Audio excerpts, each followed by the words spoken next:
Welcome to the Monday edition of the Fringe News with Reverend Jeff. Tonight we have some great stories, including a Bigfoot DNA study update from Dr. Sykes. But first up tonight is this monster alligator, Mississippianus, or gator as they call him, here in the South. This big fella just broke the Mississippi record. The person who caught it said, "Oh my God, it's the Loch Ness Monster." It weighed 723.5 pounds and it was more than 13 feet long. I've seen a few monsters in the lakes and rivers of Florida, but this is one I can skip. Check out facebook.com/Mulder's World for all the article. Next up is an update from James Bobo Fay. He says the crew is in Kathmandu and they visited the Royal Palace and now a museum.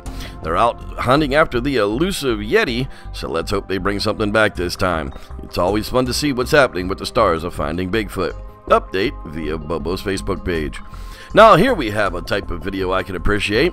After we reported on the possible Bigfoot sighting by Jeff Pattersons, he's uploaded his follow-up investigation into the location that he found some possible tracks to back up his story. Jeff was able to locate the exact tree that the creature was seen next to and also found some tracks right next to it. So see the description for a link to that video.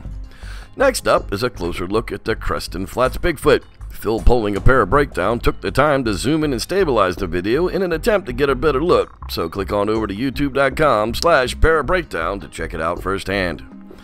And here now we have the Bigfoot DNA update from Dr. Brian Sykes of Oxford University. He writes, "Thanks to all who have contributed samples to the project, we have collected and analyzed over 30 samples and results are being prepared for publication. Following normal procedure, no results or other information will be available prior to the publication, so please do not inquire.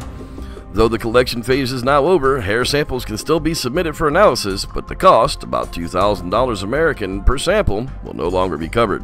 Thank you, Dr. Brian Sykes." See bigfootevidence.blogspot.com for the article. And finally tonight, this video is not one to be missed. The people over at NMA TV took the time to animate the news story of the tragic Bigfoot hoax accident of last year. Although it's making light of this really horrible ending of the hoaxer who donned a ghillie suit and dodged out into traffic, the sentiment might be in the right place, so check the description for a link to that video. Thanks for joining me for the Fringe News number 66. I'm Reverend Jeff, and may the Squatch be with you.